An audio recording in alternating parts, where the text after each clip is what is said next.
Hi there, my name is Greg Wilson. I'm 62 years old, and I live in Hendersonville, Tennessee, which is just about 15 minutes north of downtown Nashville. What I do for a living is I'm a director, I'm an artistic director for Actors Point Theater Company. I coach actors, I actually coach business people, and I'm an actor myself. Um, I have been at this for decades, decades and decades.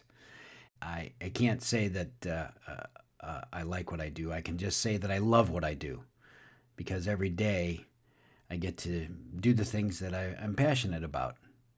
And it's really important. And I love helping other people. And that's where the coaching comes in. I just love to coach actors, to coach young actors just beginning, and to coach ones who are veterans to keep their game sharp. And it just really a lot of satisfaction to see them uh, move ahead and to get roles and to get jobs and to know that I had a little part in that. So it's really kind of fun. In the future, do I think I'm going to need additional insurance on top of Medicare for unexpected bills? Well, of course, nobody thinks that they're going to need anything, unless they don't have a plan in place. And we have a plan in place. My wife, being a nurse for a large hospital organization, our health insurance is pretty stout. And so we know that we've got great coverage. And we've got some financial things in place so that when she decides to retire, uh, there's going to be some insurances that will kick in, and we've got it set up. Now, we also realize that the unexpected is just that, and so we're never in a position where we think, well, we've got it all covered, and we're certainly always open to looking at ways to supplement. And hopefully, we'll never have to dip into the Medicare or Medicaid thing, but that's something that we'll cross that bridge when we come to it. How's that? Let me give you a little story that relates to insurance. Part of my background it has also been working personally on the I guess it's the personal side is working and doing church work. I've done a lot of hospital visits, and I've seen people in great shape, especially in end of life situations, and I've seen lots and lots of people in not so great shape, and wondering what in the world was going to happen, and wondering how in the world that they were going to be able to pay for their end of life challenges, and had lots of discussion and lots of prayer with people over the bad feeling they've had knowing that they've left their family uh, kind of holding the bag when it comes to paying pretty deep debt. And almost in every case, it's boiled down to lack of planning. Not necessarily even lack of resources, but lack of planning. And so I've seen firsthand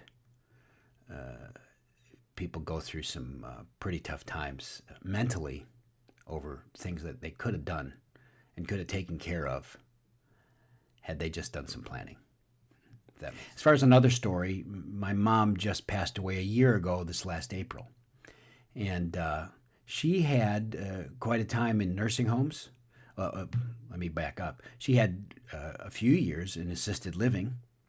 She was 90 years old at the time. And then for a couple of years lived in an assisted living facility, and thank God for the insurance that helped with that. And then she moved on to a nursing home situation, and then finally in the hospice.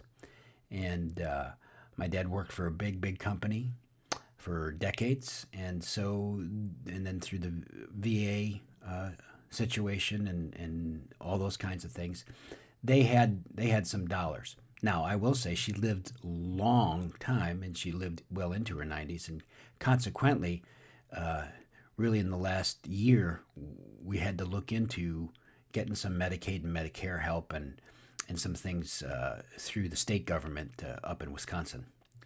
And so, in that case, because she lived so long, we did have to rely on some extra help.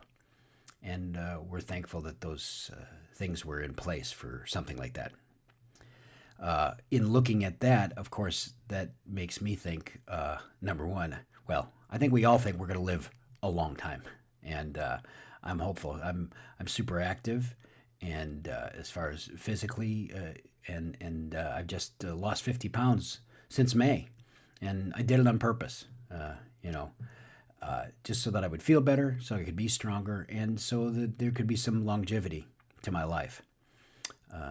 There has been a history in my family, my mother's side of the family, of all of her brothers having heart problems, and her mother and her father.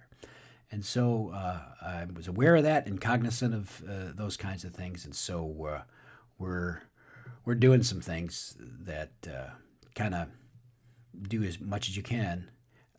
And I know that insurance can only go so far, but we're doing everything we can do on our end of the bargain, so that should we need insurance, they'll hold up their end of the bargain. What do I dream for the future around health and lifestyle?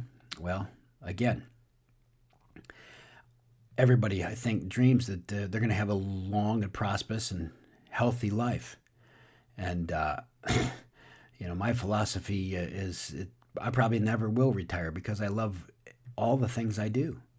And so, I've heard you can either rust out or wear out, and I'll probably just wear out. But you got to be healthy to do that. And so we're going to do what we can to maintain as much health as we possibly can through exercise and diet and all the spiritual disciplines and all the things that kind of add up to long life, knowing that there's no promises. And so we're going to do everything we can do, and we're hoping for the best in doing that. And then we're going to do everything we can do planning-wise and financially to make sure that there's some things in place so that we can endure and do it in a graceful way.